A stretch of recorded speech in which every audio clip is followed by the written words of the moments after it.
ഒരു കുഞ്ഞു കാര്യം പറയട്ടെ. Your thoughts shapes your future, keep them positive എന്ന് വെച്ചാൽ എന്താണെന്നറിയോ?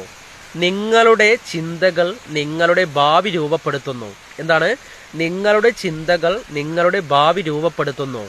അതുകൊണ്ട് അവർ പോസിറ്റീവായി സൂക്ഷിക്കുക. എന്താണെന്നറിയോ?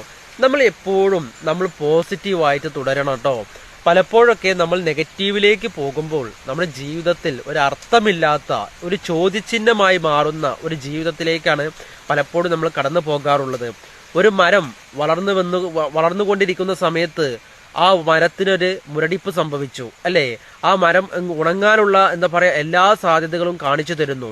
പക്ഷേ ആ ഉണങ്ങുന്ന ആ മരം എന്താ പറയാ കംപ്ലീറ്റ്ലി എന്താ പറയാ വളർന്നുകൊണ്ടിരിക്കുന്ന മരം ഉണങ്ങിക്കഴിഞ്ഞാൽ എന്ത് സംഭവിക്കും? ആ മരത്തിന് വളർച്ചയില്ല. ആ മരം മുരടിച്ചു പോയി. മറ്റുള്ള മരങ്ങളോ അല്ലെങ്കിൽ മറ്റുള്ള ഒരു ജീവജാലങ്ങൾക്കൊന്നും ആവശ്യമില്ല, അല്ലേ? പക്ഷികൾക്കോ അല്ലെ മറ്റു പ്രാണികൾക്കോ ഒന്നും ആ ഉണങ്ങിയ മരത്തിന് ആവശ്യമില്ല. അതുകൊണ്ട് നമ്മുടെ ജീവിതത്തിൽ നെഗറ്റീവ് നിറച്ചു കഴിഞ്ഞാൽ നമ്മളെ കൊണ്ട് ആർക്കും ആവശ്യമില്ല കേട്ടോ.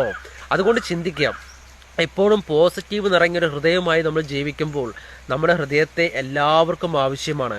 നെഗറ്റീവ് നിറഞ്ഞൊരു ഹൃദയത്തെ നമ്മൾ സൂക്ഷിക്കുമ്പോൾ ആർക്കും നമ്മുടെ ഹൃദയത്തെ കാര്യമായി ആവശ്യമില്ല. ടെമ്പററി മാത്രം ആവശ്യമാണ്. എന്താണ് ടെമ്പററി? അതായത് താൽക്കാലിക ഉപയോഗം, അല്ലേ? ഒരു ബോൾ കിട്ടിക്കഴിഞ്ഞാൽ എന്ത് ചെയ്യുന്നു? നമ്മളൊന്ന് തട്ടി നോക്കും. കാരണം എന്താ? അത് നമുക്ക് പെർമനന്റ് ആയിട്ട് വേണ്ട, നമ്മൾ തട്ടി നോക്കും, അല്ലേ? അതുപോലെയാണ് പിന്നീട് നമ്മൾ ആ ബോൾ എടുത്ത് നടക്കുന്നുണ്ടോ? ഇല്ല, എടുത്ത് നടക്കാൻ റിസ്ക് ആണ്, അല്ലേ? അതുകൊണ്ട് നമ്മൾ താൽക്കാലികമായി നമ്മൾ എന്താ പറയാ കൊണ്ടു നടക്കുന്ന ഒരു എന്താ പറയാ ചിന്തയാണ് നെഗറ്റീവ്. എന്നാൽ നമ്മളൊരു കാര്യം ആലോചിച്ച് നോക്കൂ, പെർമനന്റ് ആയിട്ട് നടക്കുന്ന സംഭവമാണ് എന്ത്? നമ്മളെ പോക്കറ്റിൽ കിടക്കുന്ന എന്താ പറയാ പോക്കറ്റിൽ കിടക്കുന്ന ക്യാഷ്, അല്ലെ? ക്യാഷ് അല്ലേ? നമ്മുടെ പോക്കറ്റിൽ കിടക്കുന്ന പേന, അല്ലേ? പേന നമുക്ക് എപ്പോഴും ആവശ്യമാണ്. ഏത് സമയവും നമുക്ക് അതെടുത്ത് എഴുതണം, അല്ലേ? അതുകൊണ്ട് പോസിറ്റീവ് നിങ്ങൾ തുടരൂ. പോസിറ്റീവായിട്ടൊരു ചിന്തകളിലേക്ക് നിങ്ങൾ കടന്നു വരൂ. എപ്പോഴും മറ്റുള്ള ആളുകളോട് ഇടപഴകുമ്പോൾ, പെരുമാറുമ്പോൾ, സംസാരിക്കുമ്പോൾ, എന്താ പറയുക, ഒത്തുചേരുമ്പോൾ നിങ്ങൾ അവരുടെ ഇടയിൽ വലിയൊരു പോസിറ്റീവ് എനർജി നിങ്ങൾക്ക് കൈമാറാൻ സാധിക്കുന്നുവെങ്കിൽ അതാണ് ഏറ്റവും വലിയ പോസിറ്റിവിറ്റി, അതാണ് ഏറ്റവും വലിയ കാര്യം, അതാണ് ഏറ്റവും വലിയ നന്മ കേട്ടോ. ചിന്തിക്കുക.